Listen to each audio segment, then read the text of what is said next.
Good morning students, welcome back to our online classes. Students, हमने अपने last class में gravitational force तक study कर लिया था। आज हम ग्रेविटेशनल फोर्स के आगे इलास्टिक फोर्स जो होता है उससे हम स्टडी करेंगे। The force acting between the charges particle are called electrostatic force. Electrostatic force क्या होता है? जैसे कि जो चार्जेस होते हैं, प्लस और माइनस के चार्जेस होते हैं, उनके बीच में जो डिफरेंस होता है उसको हम कहते हैं electrostatic force. It can either be a force attract or force repel between two charges particles. Contact between charges particle is not required. Unlike gravitational force that cause only attraction, electrostatic force may cause attraction or repulsion, okay, between the charge particle. ये attraction एक दूसरे की तरफ attract भी कर सकते हैं और रिपल भी कर सकते हैं। आप लोगों ने मैग्नेट देखा होगा।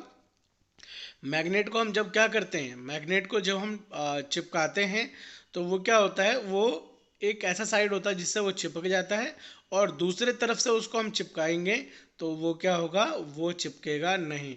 तो उसके अंदर दो पोल्स होते हैं, एक साउथ पोल होता है और एक नॉर्थ पोल होता है। तो जब आप साउथ पोल में नॉर्थ पोल को चिपकाओगे तो वो चिपक जाएगा।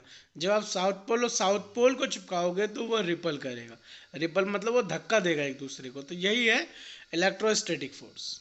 ओके, तो आप इसको ऐसे भी समझ सकते हो, मैग्नेट के थ्रू भी मैंने आपको बता दिया, मैग्नेट के थ्रू भी आप समझ सकते हो। अगला वही चीज़ है सर, मैग्नेटिक फोर्स। आप नेक्स्ट जो पढ़ोगे मैग्नेटिक फोर्स है, जो मैं आपको बता रहा था। तो वही चीज़ इलेक्ट्रोस्टैटिक फोर्स के अंदर होती है, वही मैग्नेटिक फोर्स के अंदर होता है। मैग्नेटिक फोर्स के अंदर भी क्या होता है, जो नॉर्थ पोल है, नॉर्थ पोल के साथ क्या होगा, नहीं चिपकेगा, जबकि नॉर्थ पोल साउथ पोल के साथ चिपक जाएगा।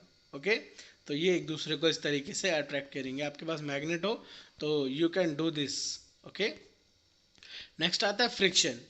फ्रिक्शन क्या होता है इसके बारे में हम जानते हैं। We have seen the football rolling on ground. हमने फुटबॉल को ग्राउंड पर रोल करते हुए देखा है, एंड सभी बच्चों ने देखा है फुटबॉल को रोल करते हुए। तो वो रोल किस वजह से कर पाता है, वो क्या करता है, वो ना फ्रिक्शन करता है। फ्रिक्शन करने की वजह से ही वो क्या कर पाता है, रोल कर पाता है। जैसे कि आप इस इमेज में देख रहे हो, एक बच्चा है, वो क्या कर रहा है, एक कोई ब्लॉक है, वुडन ब्लॉक, जिसको उसने टेबल के ऊपर रख रखा है, और वो उसको क्या कर रहा है, धक्का दे रहा है। एंड नीचे के पार्ट को जब आप देखोगे तो यहाँ पर हाईलाइट करा हुआ है, जूम करा हुआ है। तो वो बेसिकली नीचे दिखाना ये चाह रहे हैं कि वो क्या कर रहे हैं, फ्रिक्शन कर रहे हैं।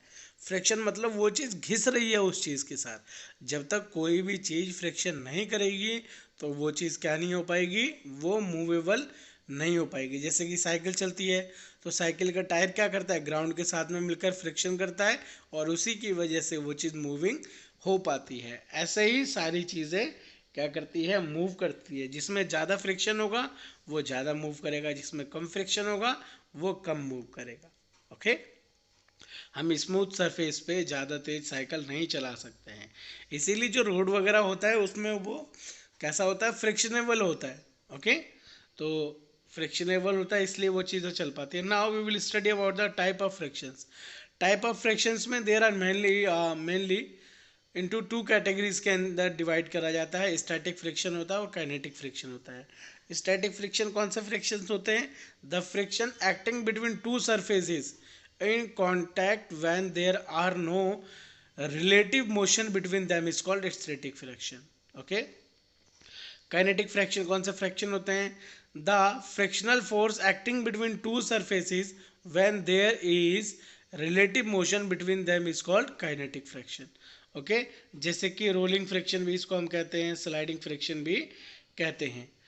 एक एक करके हम सभी के डेफिनेशन जान लेते हैं। The friction acting between the surface when an object slide over a surface is called sliding fraction. जब वो स्लाइड कर रहा है, जैसे कि इमेज में आपको दिख रहा है, वो स्लाइड कर रहा है, तो ये हो गया स्लाइडिंग फ्रिक्शन।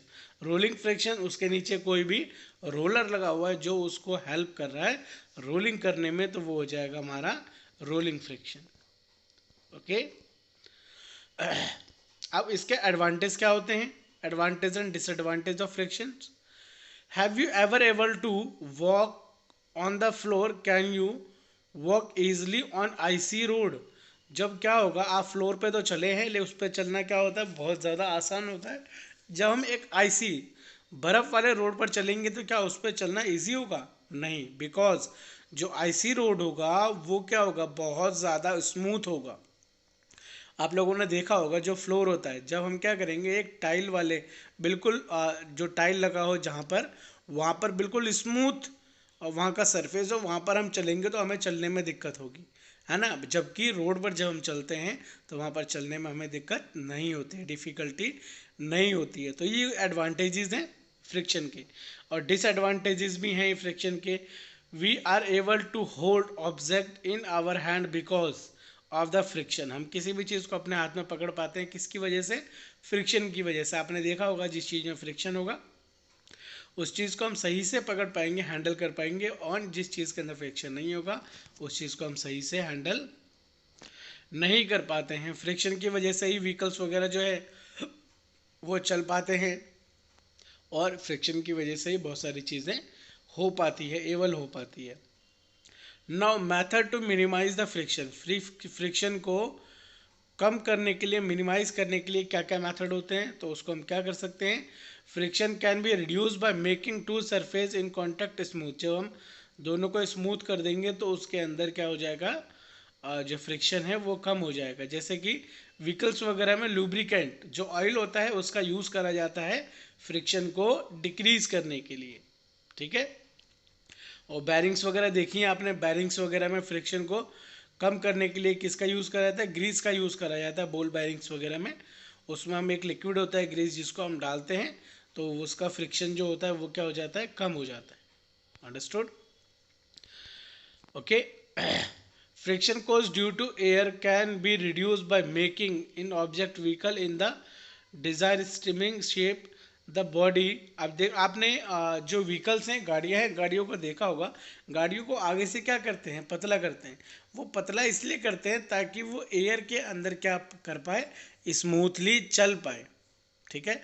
उसको पतला नहीं करेंगे, आगे से मोटा कर देंगे, पीछे से पतला कर देंगे, तो वो व्हीकल्स क्या होगा, वो चल नहीं पाएगा। उसको चलने में, उसको स्पीड पकड़ने में बहुत ज़्यादा दिक्कत होगी। वैसे आप बर्ड्स वगैरह देखते हैं तो वो आगे से क्या होता है, पतले होते हैं, ताकि वो हवा को क्या कर पाए, दो पार्ट्स में डिवाइडेड कर पाए और ईजिली मूवेबल कर पाए। नेक्स्ट जो हमारा method of increase friction, friction को इंक्रीज करने का मेथड जो है वो हम स्टडी करेंगे। ओके, अपने ये थोड़ा सा टॉपिक है, इसको हम डिस्कस कर ही लेते हैं, देन आफ्टर हमारा चैप्टर खत्म हो जाएगा। तो हम मैथ इंक्रीज, जो फ्रिक्शन को इंक्रीज करने के लिए हम क्या क्या चीज़ें कर सकते हैं? तो जो हमारा सरफेस है उस सरफेस को हम ज़्यादा रफेबल बनाएंगे तो फ्रिक्शन इंक्रीज हो जाएगा। Okay, increase the mass of object on motion. जो ऑब्जेक्ट क्या कर रहा है, मोशन कर रहा है, उसके अंदर हम ज़्यादा मास डालेंगे तो वो चीज़ें क्या हो जाएगी, फ्रिक्शनेबल ज़्यादा हो जाएगी। ओके, जैसे कि टायर और व्हीकल, आपने टायर देखा होगा, आप लोग साइकिल, आप बच्चे हैं, आप साइकिल चलाते हैं तो आप लोगों का टायर जो है जब वो क्या हो जाता है, वो बिल्कुल रफ हो जाता है, घिस जाता है, तो वो चलने में दिक्कत करता है। जब टायर के ऊपर क्या होते हैं, जैसे आपको इस टायर में निशान दिख रहा है, तो इस तरीके से निशान होते हैं, तो वो क्या कर पाता है, हमें हेल्प करवाता है क्या चीज़ करने में बच्चों, वो फ्रिक्शन को इंक्रीज करने में।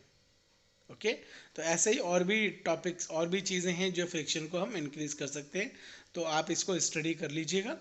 ओके, हमारा ये चैप्टर जो है ख़त्म हो गया। हम अपने नेक्स्ट क्लास में बुक एक्सरसाइज करेंगे। Thank you for watching this video.